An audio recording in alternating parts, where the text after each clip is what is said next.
बिस्मिल्लाहिर्रहमानिर्रहीम। प्यारे बच्चों, अस्सलाम वालेकुम। गौहर पब्लिशर्स की जानिब से खुश आमदीद। हमारा स्लोगन है redefining the geography of education through digital resources for conceptual learning. मेरा नाम साजिदा नूर है। आज के इस वीडियो लेक्चर में हम गौहर निदाए उर्दू जमात शशम के सबक नंबर 22 आओ तुर्की चलें को शुरू करने जा रहे हैं। तो आइए चलते हैं हासिलाते ताल्लुम की जानिब। प्यारे बच्चों, आज के इस वीडियो लेक्चर के बाद आप इस काबिल हो जाएंगे कि ज़राए इब्लाग खबरों, ड्रामों और फीचरों में उठाए गए अखलाकी, मुआशी, माशरती और सकाफती निकात सुनकर तज्जिया कर सकें। रोज़मर्रा मुहावरा, कहावतों, ज़रबुल इमसाल का मफहूम समझते हुए इबारत पढ़ सकें। नज़्म व नसर को फ़हम के साथ पढ़कर मुतल्लिका सवालात के जवाबात दे सकें। तो प्यारे बच्चों, आइए सफ़ा नंबर 151 पर आओ तुर्की चलें शुरू करते हैं। बहुत ही खूबसूरत और दिलचस्प सफ़रनामा है ये। शेर से आगाज़ होता है, सफ़र है शर्त मुसाफिर नवाज बतेरे, हज़ारहा शजर सायादार राह में है। यानी कि अगर आप सफ़र करना चाहते हैं तो सफ़र शुरू करें, क्योंकि आपको रास्ते में बहुत से मुसाफिर मेहमान नवाज जो है वो मिल जाएंगे। आपको सायादार दरख्त मिल जाएंगे, यानी कि आपकी मेहमान नवाजी के लिए किसी किस्म के मसाइल का आपको सामना नहीं करना पड़ेगा। हम टैक्सी में बैठकर मंजिल की जानिब रवाना हो गए। टैक्सी ड्राइवर ने दरियाफ्त किया, वेयर यू कम, मतलब ये कि आप लोग कहाँ से आए हैं। हमने कहा पाकिस्तान। उसने टैक्सी सड़क के एक जानिब रोक दी और टैक्सी से निकलकर दोनों बाहें फैलाकर कहा, खुश आमदीद पाकिस्तान कारदेश। मतलब ये कि पाकिस्तान हमारा दोस्त है। हम सब टैक्सी से उतरकर बारी बारी उससे गले मिले। उसने गले लगाने के बाद हम सब के गाल भी चूमे। टैक्सी के रुखसत होने के बाद हम लोग आगे बढ़े। कुछ फासले पर 19वीं सदी की खूबसूरत मस्जिद देखकर दिल खुश हो गया। ये मस्जिद बास्फोरस के किनारे पर वाक़ है। कुछ फासले पर साहिल था। यहाँ सियाहों का हजूम दूर ही से नज़र आ गया था, यानी सैर के लिए आने वालों का हजूम। बहुत ठंडी हवा चल रही थी और देखते ही देखते बारिश शुरू हो गई, मगर सियाहों के जोशो खरोश में कोई कमी नहीं आई। साहिल पर भी कोई कमी नहीं आई।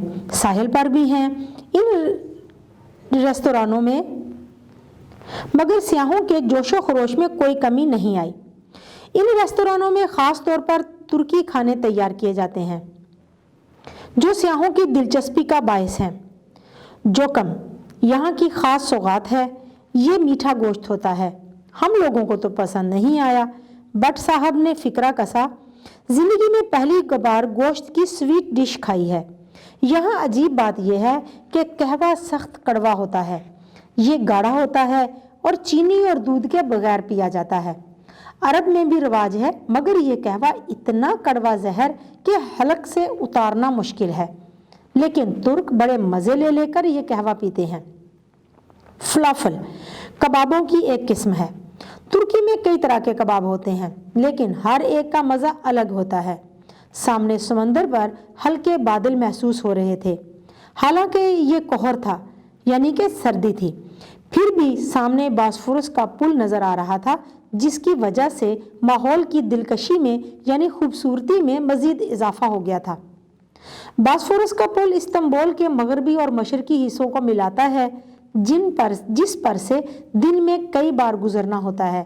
लेकिन अगर साहिल पर से देखो तो ये एक हसीन मंजर है, जिसकी रानाई यानी खूबसूरती के साथ साथ मरूब कुन कैफियत भी नज़र आती है, यानी उसके रोब में आने की कैफियत भी नज़र आती है। बट साहब के मशवरे पर एक नई डिश का ऑर्डर दिया तो एक नौ उम्र तुर्क वेटर मालूम करने आया कि क्या हम कहवा पीना पसंद करेंगे। खान साहब ने कहा, खुदा के लिए कहवा ना पिलाओ तो बहुत मेहरबानी होगी। उर्दू का ये फिक्रा उसकी समझ में नहीं आया तो मिर्ज़ा मुशर्रफ ने तुर्की ज़ुबान में उसे बताया, शुक्रिया, हम कहवा नहीं पीते। वो ये सुनकर हैरान रह गया कि आप लोग कहवा नहीं पीते, इसके बगैर तो खाना हजम होता है, ना ही खाने का लुत्फ आता है। बट साहब बोले, हमारे हिस्से का कहवा तुम पीकर लुत्फ उठा लेना। कुछ फासले पर मलीड्स पार्क है। ये थोड़ी ऊंचाई पर है। ना सिर्फ बाग बहुत खूबसूरत है बल्कि यहाँ से दूर दूर तक नज़ारा कर सकते हैं। इस पार्क को देखकर इस्लामाबाद का शक्करपड़ियाँ याद आ जाता है। इस पार्क में पहली बार आवारा कुत्तों को देखा। आवारा इसलिए कि उनकी डोरी किसी के हाथ में नहीं थी। इससे ज़्यादा खतरनाक बात यह थी कि हम लोगों को देखते ही उन्होंने भौंकना शुरू कर दिया। हमने बहुत हुश हुश किया, उन पर कोई असर ना हुआ, बल्कि उन्होंने और ज़्यादा दीवानावार यानी पागलों की तरह भौंकना शुरू कर दिया। खान साहब ने कहा, भाई ये इस्तांबुल के कुत्ते हैं, हुश हुश को नहीं समझते। भट्ट साहब कुत्तों से बहुत डरते हैं। कहने लगे, मैं तो किसी दरख्त पर चढ़ जाता हूँ। हमने कहा, भट्ट साहब फिक्र ना कीजिए, जो हम सबका हाल होगा वही आपका होगा। आपने सुना तो होगा, पितरस बुखारी ने लिखा है कि कुत्ते भौंकते हुए काटते नहीं हैं। शुक्र है कि हम इन भौंकते हुए कुत्तों को छोड़कर आगे निकल आए। इनसे जान छूटी तो मलिर्स पार्क का मंजर देखकर ईमान ताज़ा हो गया। इस कदर खूबसूरत फूल टुकड़ियों में तरतीब से लगाए गए हैं कि जी खुश हो गया। फूलों के रंग इतने दिलफरेब थे, इतने खूबसूरत थे कि लगता था फूलों का मुकाबला हो रहा है। यहाँ से रुखसत होकर हम निशानतशी स्ट्रीट पहुंचे, जो कि बहुत पुररौनक बाजार है। यहाँ भी ड्राइवर ने टैक्सी एक जानब रोक दी और निकलकर बाहर खड़ा हो गया। जो ही हम लोग टैक्सी से बाहर निकले, उसने खुशी का इजहार करते हुए पूछा, पाकिस्तान? हम सब ने सारे इलाकर एतराफ़ किया। उसने बड़ी गर्मजोशी से हम सब से मुसाफा किया और फिर मुआनका यानी कि गले भी मिले। हमने कई मुल्कों का सफ़र किया, जिनमें मगरबी, एशियाई और मुस्लिम ममालिक भी शामिल हैं, लेकिन पाकिस्तान और पाकिस्तानियों के लिए जो मोहब्बत तुर्की में देखी वो कहीं देखने में नहीं मिली। इस्तांबुल में हमें मोटरसाइकिलें गिनती की ही नजर आईं। चंद मोटरसाइकिलिस्ट नजर आए जो डिलीवरी का फर्ज अदा कर रहे थे, यानी कि डाक वगैरह तकसीम कर रहे थे।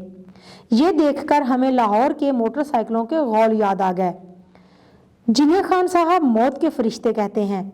ये ट्रैफिक के हर ज़ाब्ते से बेनियाज हैं और मोटरसाइकिल सड़कों पर ऐसे चलाते हैं जैसे मौत के कुएं में करतब दिखा रहे हों। इस्तांबुल की सड़कों पर इंतहाई नज़्मो ज़ब्त था। इंतहाई नज़्मो ज़ब्त देखा। ट्रैफिक का निज़ाम ऐसा है कि सड़क पर कोई एक पुलिस का सिपाही नज़र नहीं आया, लेकिन ट्रैफिक इस तरह है जैसे कोई ट्रैफिक कांस्टेबल उन्हें हदायत दे रहा हो। सड़कें पुख्ता और साफ़ सुथरी हैं, किसी जगह तजावज़ात और रेड़े वाले नहीं होते, इसलिए ट्रैफिक तेज़ रफ्तारी से बिला रोक टोक यानी कि बगैर किसी रुकावट के चलती रहती है। कई जगह हमने स्कूल के बच्चों को स्काउटों की वर्दियों में ट्रैफिक कंट्रोल करते हुए देखा। ये मुमकिन नहीं कि कोई इनकी हदायत पर अमल ना करे। इस तरह वो लड़कपन में ही ट्रैफिक के उसूलों और तौर तरीकों से वाकिफ होते हैं। ये सफ़रनामा तुर्की है अली सुफियान आफाकी का। प्यारे बच्चों, उम्मीद है कि आपको आज का ये वीडियो लेक्चर बहुत अच्छा लगा होगा। अपने सबक को दोहराना मत भूलिएगा। इंशाल्लाह अगली वीडियो में अगले लेक्चर के साथ फिर मिलेंगे। तब तक के लिए अल्लाह हाफिज़।